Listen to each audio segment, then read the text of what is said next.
Hello दोस्तों, आपका स्वागत है केडी स्टडी मंत्र पे। आज हम जो क्लास 6 की साइंस कर रहे थे उसका आज 5th चैप्टर है। और चैप्टर का नाम क्या है? चैप्टर का नाम है measurement of length and motion, लंबाई और गति का मापन। तो इस चैप्टर को मैं आगे बढ़ते हैं। हम चैप्टर में समझो क्या है। हाँ, चल क्या यहाँ पे समझो। मेजरमेंट ऑफ लेंथ, लंबाई का मापन। जब पुराना तरीका हम जब बोलते हैं, आपने देखा होगा किसी को जब नापा जाता था, आपका हाथ से नापते थे, है ना। अभी भी आप मीटर पे के लिए जाओगे दुकान पे तो अंकल ऐसे करेंगे, जो भी वायर नापनी है तो उसको ऐसे हाथ से नापते हैं कि 1 मीटर 2 मीटर, है ना। तो ये पुराने तरीके हैं किसके लेंथ के, क्योंकि पहले के टाइम पे या पूरे टाइम पे क्या थे कि आपके कोई भी एडवांस मेथड थे नहीं, तो पुराने यही तरीके उपयोग किए जाते थे। उसके बाद कदम से नाप लेना, उंगलियों से नाप लेना कि 1 उंगल 2 उंगल 3 उंगल ऐसे करके 1 उंगल 2 उंगल 3 उंगल ऐसे की चीज नापी जाती थी। लेकिन आज के टाइम पे हमने फिर स्टैंडर्ड यूनिट लेके आए, क्योंकि क्या है, क्योंकि जो समस्या क्या थी उन वाले में, उसकी समस्या की बात करते हैं। तो समस्या ये है, दिक्कत ये है, सबके अंग अलग अलग होते हैं तो माप भी अलग अलग आएगा।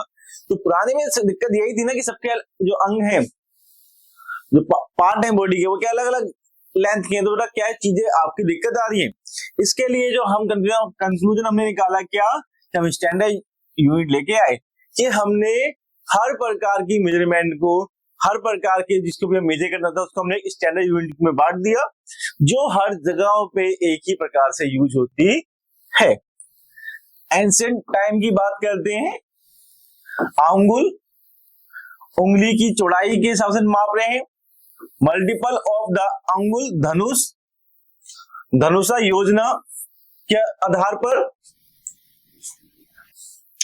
और हड़प्पा सभ्यता की भी अगर बात करते हैं तो वहां पर भी क्या है, वहां पर भी ऐसे औजार मिलते हैं जो कहीं ना कहीं स्केल के रूप में माना जाता है कि उपयोग किए जाते होंगे। उसके बाद जो हम आगे चलते हैं,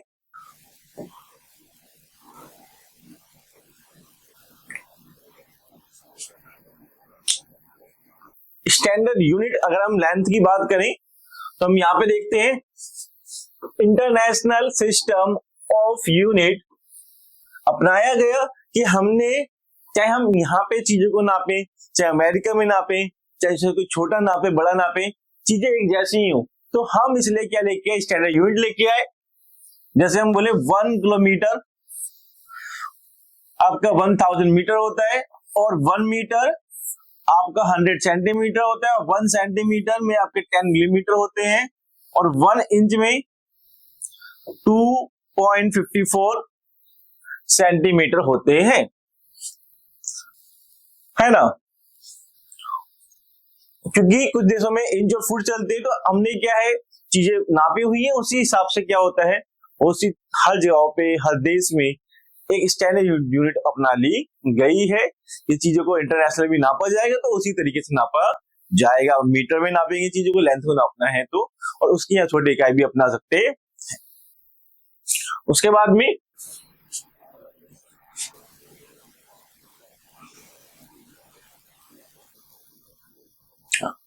सही तरीका समझो क्या है किसी चीज को नापने का सही तरीका क्या है।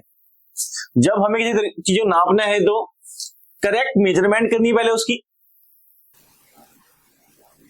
स्केल को कोई वस्तु पे सीधा लगाना है, टेढ़ा मेढ़ा नहीं लगाना है। अगर सोचो आप किसी चीज को नाप रहे हो, ये मान लो चीज है कोई भी नापनी है और आपने स्केल ऐसा रख लिया है, तो उसकी जो लेंथ है, जो चीजें आनी चाहिए वो वैसी बिल्कुल भी नहीं आएगी। यहाँ पे चीजें क्या आएंगी आपकी, अलग आएंगी। तो ऐसा बिल्कुल नहीं करना है। तो उसको क्या लगेगा, सीधा सही लगाना है। उसके बाद में आई का लेवल भी सीधा होना चाहिए, जब भी आपको पता लगेगा कि चीजें आपकी सीधी है, पैरेलल है या नहीं है। यदि स्केल 0 का टूटा है तो 1 सेंटीमीटर या अन्य मार्क से शुरू करना चाहिए। 0 टूटा नहीं है तो जितने हल्के टूट गया, हम ऐसा नहीं करना ना कि जहां टूट गया रख देते, कोई दिक्कत नहीं है। फिर हमें उसके अगली जहाँ पे प्रॉपर यूनिट चालू हो रही है वहां से चालू करना है। विजुअली चैलेंज्ड विद्यार्थी राइट मार्किंग वाले स्केल का इस्तेमाल करते हैं। जो बच्चे विजुअल चैलेंज है वो बच्चे क्या करते हैं, वो राइट मार्किंग वाले स्केल क्या करते हैं, उपयोग करते हैं। उसके आगे जब बात करते हैं, अगर हमें किसी की पोजीशन बतानी है ना, हमें क्या बताना है, किसी की पोजीशन बतानी है, तो किसी वस्तु की स्थिति रेफरेंस पॉइंट से तय होती है। मतलब अगर मैं बोलूं ये आपकी, यहाँ पर क्या है, एक टेबल है ना, तो ये इसका रेफरेंस पॉइंट ये है कि जहां पे ये भी वस्तु मौजूद है, bus stand, kilometre stone, kabaddi court, making. अगर रेफरेंस पॉइंट बदलेगा तो पोजीशन भी अलग लगेगी। रेफरेंस पॉइंट चेक करना है हमें कौन सा है, तो रेफरेंस पॉइंट से हम चीजों को नाप सकते हैं कि वस्तु की स्थिति क्या है क्या नहीं है।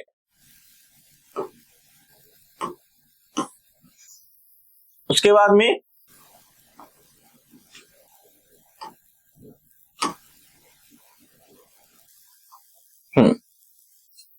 मोशन गति, जब किसी वस्तु की स्थिति में या जब किसी वस्तु की रेफरेंस पॉइंट समय के अनुसार बदलती है तो उसे मोशन कहते हैं। मतलब मान लो ये क्या है, एक कार है, ये क्या है, एक कार है, और ये अभी क्या है, यहाँ पे मौजूद है। अब ये आगे जा रही है, ये क्या कर रही है बेटा, आगे जा रही है ना। अभी यहां से क्या आ गई, यहाँ आ गई, तो इसका रेफरेंस पॉइंट में बदलाव आ गया। तो ये वस्तु यहाँ से जब यहाँ आ गई, इसे हम क्या बोलेंगे, मोशन कहेंगे, कि उसके जो शुरुआत की जो आपकी इनिशियल पोजीशन है उसमें क्या आ चुका है, उसमें बदलाव आ चुका है, इसे हम क्या बोलेंगे, इसे ही हम मोशन कहेंगे। अगर स्थिति नहीं बदलती, मतलब पहले भी ये गाड़ी यहीं पे थी, अभी भी ये गाड़ी वहीं पे है, तो इसे हम रेस्ट पोजीशन पे कहेंगे कि इसकी अवस्था में कोई बदलाव नहीं आया है। उसके बाद में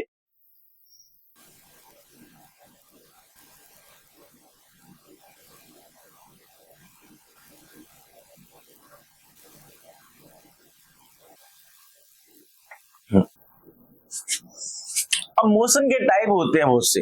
मोशन के क्या होते हैं, टाइप होते हैं, जिसको हमें समझना है।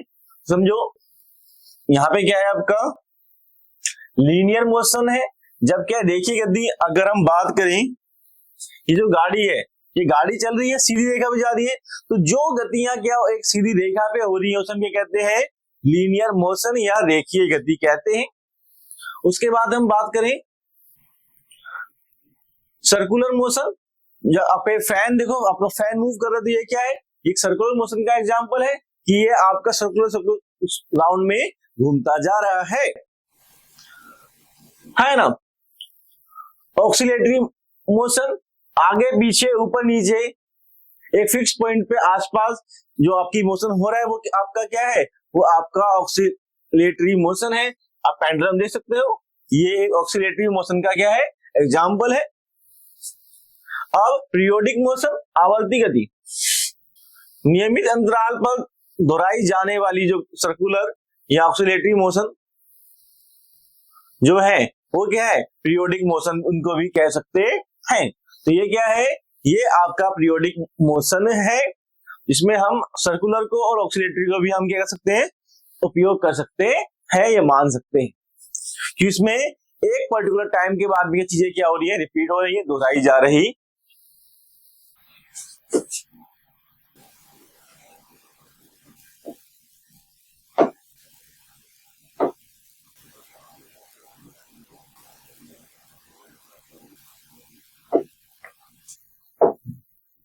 आगे हम बात करते हैं एक्टिविटीज एंड एप्लीकेशंस। ऑब्जेक्ट्स को हैंडस्पेन से मेजर करने पर सबके रिजल्ट अलग अलग आएंगे। क्यों, सबके हैंडस्पेन क्या है, एक जैसे नहीं, कोई बच्चा भी उसको मेजर कर सकता है, कोई बड़ा भी तो चीजें अंतर वाली आएंगी। Kabaddi ground making the measurement tape, kabaddi ground बनाना है मेजरमेंट टेप का उपयोग करना है। दिल्ली किलोमीटर स्टोन एग्जाम्पल, ये एक रेफरेंस पॉइंट का एग्जाम्पल है, दिल्ली को जो बता रहा है।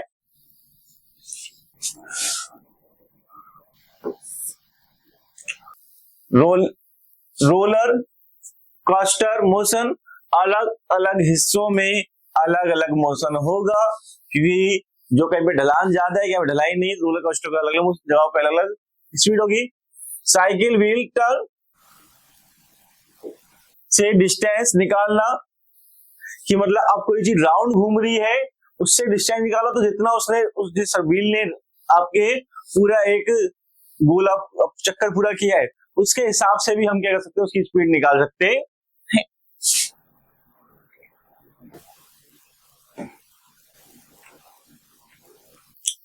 उसके बाद जब बात करते हैं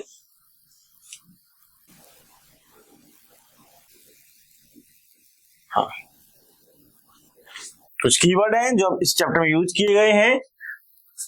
मेजरमेंट मतलब किसी चीज का मापन करना, लेंथ मतलब लंबाई, मीटर मतलब आपकी लेंथ की स्टैंडर्ड यूनिट है चीज नापने के लिए, उसका छोटा रूप क्या है, सेंटीमीटर है।